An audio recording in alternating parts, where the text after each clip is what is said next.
I'm a big believer in momentum, and although we fell short to the Philadelphia Fusion, there may have been an opportunity to have actually taken map 1, which could have given us the confidence to have put up a closer fight this past weekend. On this week's episode of KARQ'S Reviews, let's explore the last fight on Nepal and see what went wrong and what could have been improved on.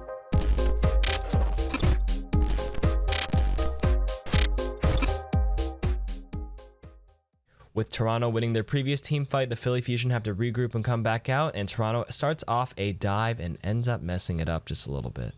Let's see what happens on the original broadcast. That's the value you can get out of him. Yes, he's a nice little turret, but his knockback ability is actually one of the better parts of his kit. Bob starts it off. Did Bob even go? Not sure where Bob went. Oh no, he's in this small, like, little cove thing. Anyway, Hisu and Poco managed to find kills. As I was trying to describe the map, Agility's with a blade, he gets just donked on the head by Astro. Oh, and that's just about it, I think. That team fight's over rather fast. Cruz does have beat, mind you, and Logix has jumped over the Tracer to make sure he can touch in time. They are going against a high noon and a rally, however. Yeah, the high noon could be popped the moment you see a single head, just to try to defer anyone else from trying to come in, and then the rally's going to come in on the point as they fight it out. Very aggressive beat there from the Defiant. That was in trouble. Did hit 4 people, and now Hisu can just unleash that Dead Ice, exactly what he's going to do. Behind the shield as well. Everybody has to touch the point as well. That's the big problem. There's one kill. Pogo finishes it up with another one. Agilities didn't stand a chance. Was 1 HP anyway. Time ticks down, and the Fusion, they're going to claim Nepal. Alright, so let's unpack this fight. You can see Numlocked and the rest of the team holding off on the right side, and Agilities is on the left. The Philly Fusion are going to come out to the right side that Toronto is prepped for. The reason why Agilities was on his own on the left is because Genji is super mobile with his dash and double jumps. He can deflect out to safety, so his job was to scout where Philly Fusion was coming out of, told his team their enemy location, and backed off with Numlock to prepare for a dive.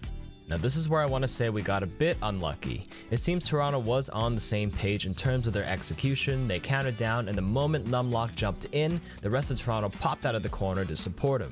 The game plan was to have Nevix bubble Winston in, but Logix, who was walking just a bit too close to Nevix, caught the bubble instead. That left Numlocked out to dry to fall victim to Funny Astro's Brig stuns and the rest of the Fusion to collapse onto him, wiping him out immediately. That one bubble could have eaten up 200 HP worth of damage and some of the CC, giving Nevix energy charge, and could have changed the fight because of the space Winston naturally creates.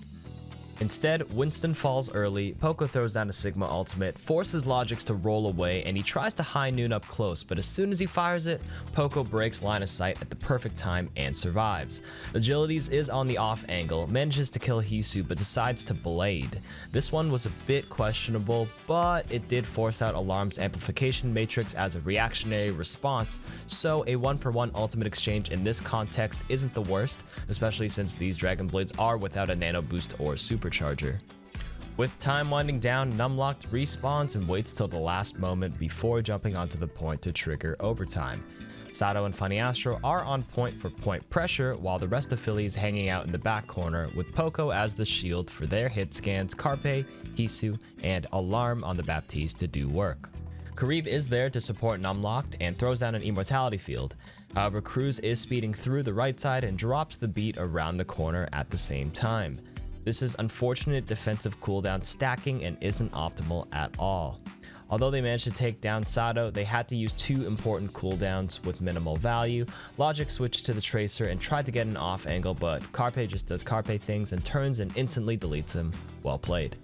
Hisu lines up the high noon and forces Numlock to hide in the corner here. He does survive the Deadeye, but dies to Poco's Sigma poking at him, unable to get his Primal Rage off, underestimating the damage coming out from Philly. Kariv tries a jiggle peek to heal Agilities, who had to dash and climb out of line of sight of the high noon with the help of Nevix's bubble, but he peeks at the wrong time and dies as well. Cruz goes for the last hope boop play, but since there's no one on the point anymore, the map is over.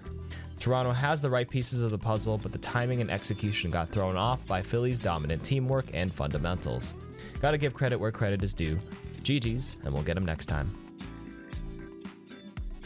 And that's it for this week. Be sure to subscribe to the Defiant channel up here and watch the other episodes of the series down here.